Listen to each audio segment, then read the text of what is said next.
Hello students, welcome in my channel way to become expert in Sanskrit. आइए आज हम इस श्लोक की सप्रसंग व्याख्या करते हैं। देखिए श्लोक है तयोर नित्यम प्रियम कुर्याद आचार्यस्य च सर्वदा तेष्वेव त्रिषु तुष्टेषु तपः सर्वम समाप्यते। तयोर नित्यम, देखिए यहाँ पर र जो है इसका विसर्ग हो जाएगा। जब हम इसका संधि विच्छेद करेंगे तो क्या हो जाएगा, तयोः प्लस नित्यम। तयोः मीन्स उन दोनों का, तयोः मीन्स उन दोनों का। अब उन दोनों में क्या क्या आते हैं, माता पितरौ, माता च पिता च, माता और पिता वो दोनों आ जाते हैं। उन दोनों का अर्थात माता और पिता का हमें हमेशा प्रियम मीन्स अच्छा, कुर्यात करना चाहिए, और आचार्यस्य मीन्स आचार्य का, च मीन्स और, सर्वदा, सर्वदा मीन्स हमेशा, हमें उन दोनों का यानी माता पिता और गुरु का हमेशा प्रिय करना चाहिए, अर्थात हमेशा अच्छा करना चाहिए। अर्थात हे मनुष्यों, हमें अपने जीवन में कोई भी काम ऐसा नहीं करना चाहिए जिससे हमारे माता पिता व गुरु को बुरा लगे, उनके मन को ठेस पहुँचे या उनको अच्छा न लगे। ऐसा कोई भी काम हमें नहीं करना चाहिए। क्यों? क्योंकि देखिए ऐसा हमारे शास्त्रों में कहा है कि तेषु एव, देखिए इसका संधि विच्छेद करेंगे तो क्या होगा, तेषु प्लस एव, तेष्वेव हो जाएगा, यानी यण संधि होकर के क्या बन जाएगा, ये तेष्वेव। तेषु मीन्स उनमें, उनमें किस किस में, पिता माता और आचार्य, उन तीनों में। त्रिषु मीन्स तीनों में, उन तीनों में की संतुष्टि, तुष्टेषु मीन्स संतुष्टि में, संतोष में या प्रसन्नता में, उन तीनों की प्रसन्नता में ही, अर्थात माता पिता और गुरु, इन तीनों की प्रसन्नता में ही तपः मीन्स तप, सर्वम सभी, समाप्यते में समाप्त हो जाते हैं। अर्थात यदि हमने अपने जीवन में अपने माता पिता व गुरु को प्रसन्न कर दिया तो इसका मतलब हमने सभी तप कर लिए हैं। अब हमारे जीवन के सारे तप समाप्त हो गए हैं। क्यों? क्योंकि माता पिता और गुरु की प्रसन्नता से बढ़कर इस संसार में और कोई तप शेष नहीं रहता है। देखिए अब इस श्लोक की सप्रसंग व्याख्या करते हैं हम, किस प्रकार से लिखना है हमें बोर्ड एग्जाम में ताकि हम अच्छे अंक प्राप्त कर सकें। देखिए सबसे पहले क्या लिखेंगे, जैसे कि प्रोसेस मैंने आपको बताया था, सबसे पहले संदर्भ लिखेंगे हम।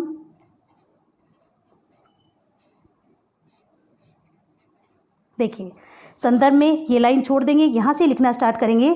प्रस्तुत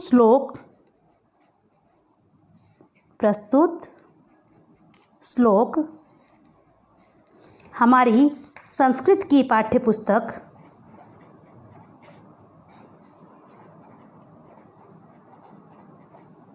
हमारी संस्कृत की रुचिरा नामक, रुचिरा भाग 3, क्योंकि यह 8th क्लास में चलती है तो रुचिरा भाग 3, या आप केवल रुचिरा भी लिख सकते हो, भाग 3 में संकलित प्रस्तुत श्लोक हमारी संस्कृत की, यहाँ पर पाठ्यपुस्तक और लिखेंगे, पाठ्यपुस्तक, संस्कृत की पाठ्यपुस्तक रुचिरा भाग 3 में संकलित नीति नवनीतम,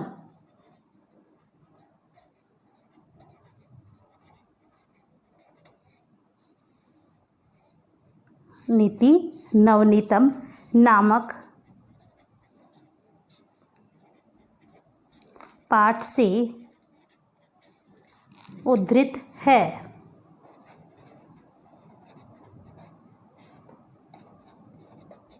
देखिए क्या बताएंगे, प्रस्तुत श्लोक हमारी संस्कृत की पाठ्यपुस्तक रुचिरा भाग 3 में संकलित नीति नवनीतम नामक पाठ से उद्धृत है। ठीक है, ये हो गया हमारा संदर्भ। क्या हो गया, संदर्भ। ठीक है, अब लिखेंगे हम प्रसंग। क्या लिखेंगे, प्रसंग, कि यहाँ पर क्या बात चल रही है, किसके विषय में वर्णन करने वाले हैं, ये सब बातें हमें प्रसंग में लिखनी है। देखिए प्रसंग में भी ये लाइन छोड़ देंगे, नीचे वाली लाइन से लिखना स्टार्ट करेंगे हम। प्रस्तुत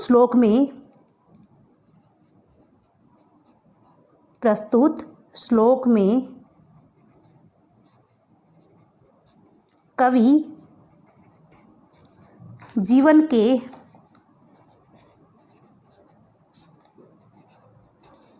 सभी तपों के विषय में वर्णन करते हुए कहते हैं, वर्णन करते हुए कहते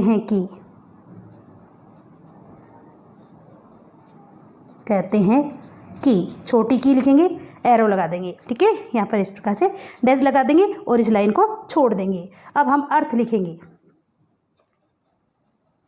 क्या लिखेंगे? अर्थ। अर्थ में पर्टिकुलर अर्थ लिखेंगे श्लोक का जो है, ठीक है, उन दोनों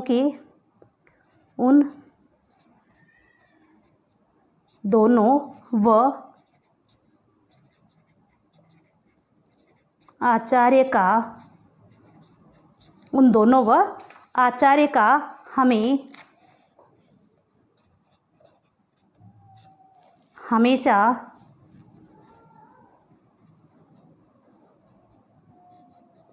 प्रिय करना चाहिए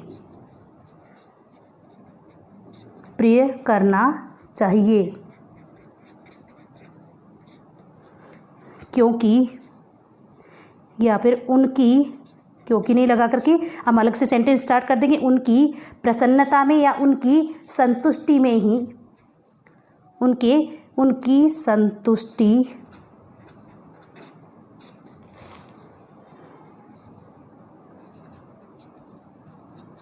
में ही सभी तप समाप्त हो जाते हैं।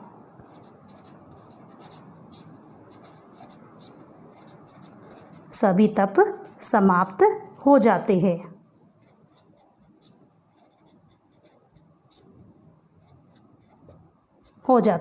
देखिए, उन दोनों व आचार्य का हमें हमेशा प्रिय करना चाहिए, ठीक है, उनकी संतुष्टि में ही सभी तप समाप्त हो जाते हैं, ठीक है। अब इसकी व्याख्या करेंगे, व्याख्या या भावार्थ। व्याख्या या फिर भावार्थ, जो भी पूछा है उसे हम यहाँ पर वर्णन करेंगे। अब देखिए, उन दोनों में कौन से आते हैं? कवि कहते हैं कि, देखिए यहाँ से लिखना स्टार्ट करेंगे। कवि कहते हैं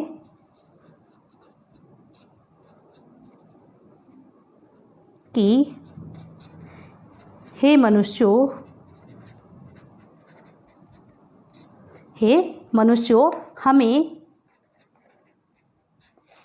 हमें अपने जीवन में वही कर्म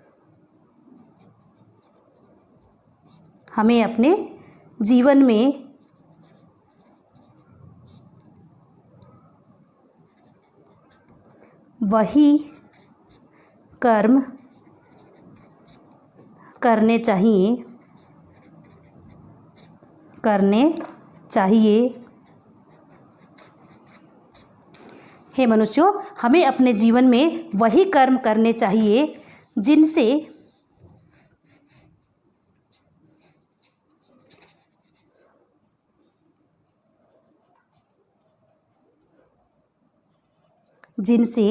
हमारे माता पिता व गुरु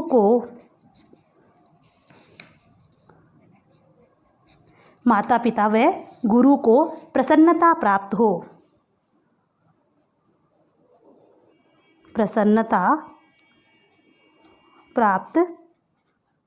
हो, क्योंकि ये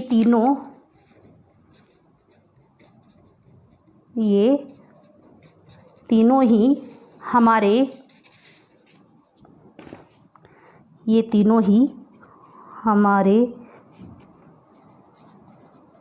जीवन में हमारा भला चाहने वाले होते हैं। भला चाहने वाले होते हैं।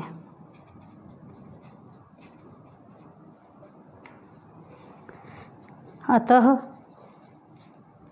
हमें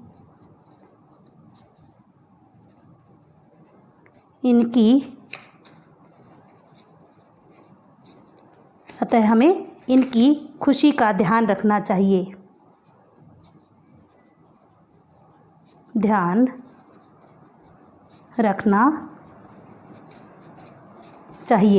ऐसा कहा गया है कहा गया है कि इन तीनों की प्रसन्नता के बाद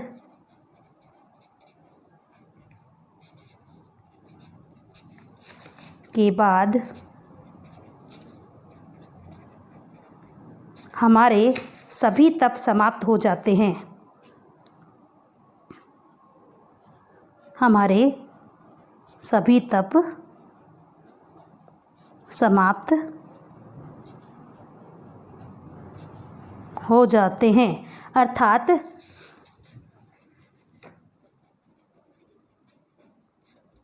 अर्थात हमारे जीवन में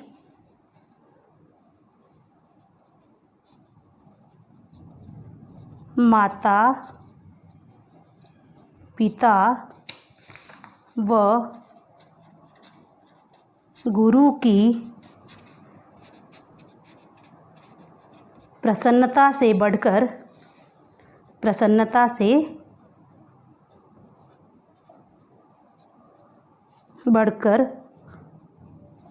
कोई तप नहीं होता है।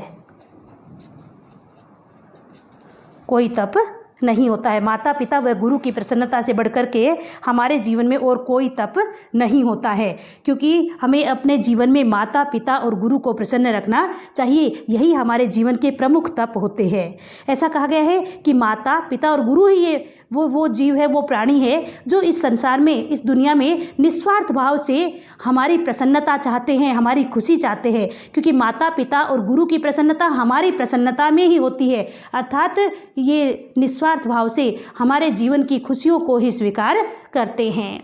ठीक है, अतः हमें अपने जीवन में इन तीनों का हमेशा सदैव ध्यान रखना चाहिए। अतः हमें अपने जीवन में हमेशा इनका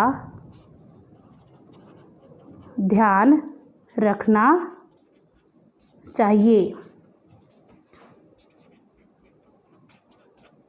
बस ऐसा लेकर के इसको कंप्लीट कर देंगे। अतः हमें हमेशा अपने जीवन में इनका ध्यान रखना चाहिए। अब लिखेंगे हम व्याकरणात्मक टिप्पणी। क्या लिखेंगे?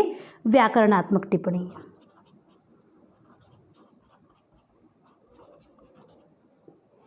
व्याकरणात्मक टिप्पणी यानी व्याकरण से संबंधित बात बताएंगे, जो कि जरूरी होती है कि इस श्लोक में व्याकरण से संबंधित क्या क्या चीज़ें दर्शाई गई है, कौन सी संधि का प्रयोग किया गया है, कौन सा समास है, कौन सा जो है तो कोई प्रत्यय का प्रयोग है, या किस प्रकार से क्या क्या किन किन चीज़ों का प्रयोग किया है।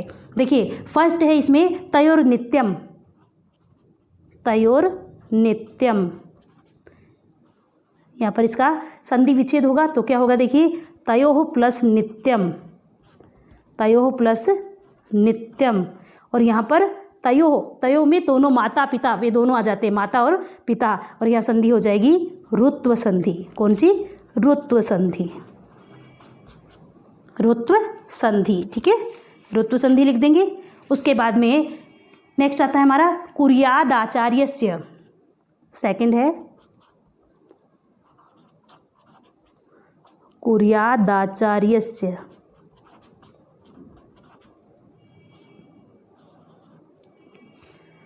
देखिए यहाँ किस प्रकार से लिखेंगे? कुर्यात प्लस आचार्यस्य प्लस आचार्यस्य। यहाँ पर त को द हो जाता है तो यहाँ संधि होगी जसत्व। कौन संधि होगी? जसत्व संधि। ठीक है, उसके बाद है तेस्वेव। थर्ड है तेस्वेव। इसका संधि विच्छेद करेंगे तो देखिए क्या होगा? तेसु प्लस एव, तेसु प्लस एव, और संधि हो जाएगी यहाँ पर यण। कौन सी संधि होगी? यण संधि। ठीक है, तेसु प्लस एव।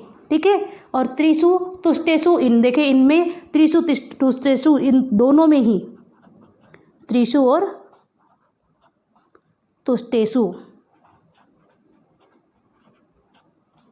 इन दोनों में क्या है? सप्तमी विभक्ति बहुवचन। सप्तमी विभक्ति बहुवचनम। ठीक है, दोनों में क्या है? सप्तमी विभक्ति बहुवचन का प्रयोग किया गया है। और उसके बाद जो है समाप्यते, सर्वम समाप्यते। ठीक है, अच्छा ये हो गई हमारी सप्रसंग भावार्थ या सप्रसंग व्याख्या। देखिए हमने किस किस प्रकार से क्या क्या लिखा। सबसे पहले संदर्भ लिखा। प्रस्तुत श्लोक हमारी संस्कृत की पाठ्यपुस्तक रुचिरा भाग 3 में संकलित नीति नवनीतम नामक पाठ से उद्धृत है। फिर प्रसंग लिखा। प्रस्तुत श्लोक में कवि जीवन के सभी तपों के विषय में वर्णन करते हैं। देखिए हमारे जीवन के सभी तप कहाँ पर कंप्लीट हो जाते हैं? जब हम अपने माता पिता व गुरु को प्रसन्न कर लेते हैं, उसके बाद हमारे जीवन में कोई तप शेष नहीं रहते हैं। तो देखिए तपों के विषय में वर्णन करते हुए कहते हैं कि फिर अर्थ लिखेंगे, उन दोनों व आचार्य का हमें हमेशा प्रिय करना चाहिए, क्योंकि उनकी संतुष्टि में ही सभी तप समाप्त हो जाते हैं। उसके बाद व्याख्या लिखेंगे। कवि कहते हैं कि हे मनुष्यों, हमें अपने जीवन में वही कर्म करने चाहिए जिनसे हमारे माता पिता व गुरु को प्रसन्नता प्राप्त हो, क्योंकि ये तीनों ही हमारे जीवन में हमारा भला चाहने वाले होते हैं। अतः हमें इनकी खुशी का ध्यान रखना चाहिए। ऐसा कहा गया है कि इन तीनों की प्रसन्नता के बाद हमारे सभी तप समाप्त हो जाते हैं, अर्थात हमारे जीवन में माता पिता व गुरु की प्रसन्नता से बढ़कर कोई तप नहीं होता है।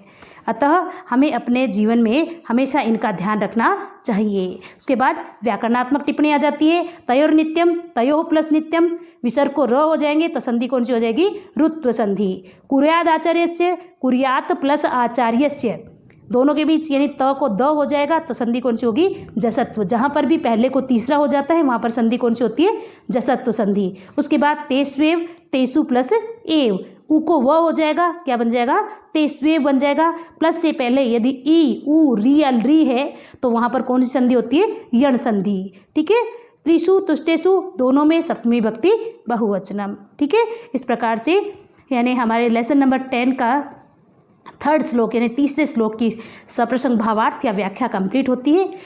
या अगर आपने चैनल अभी तक सब्सक्राइब नहीं किया है तो सब्सक्राइब तो जरूर करें, ताकि आगे आने वाली वीडियो आपको आसानी से प्राप्त हो सके, क्योंकि मैं एक एक करके सभी श्लोक का भावार्थ इसमें लिखूंगी। अच्छा, वीडियो अगर अच्छी लगी हो तो लाइक जरूर करना। वीडियो देखने के लिए बहुत बहुत धन्यवाद।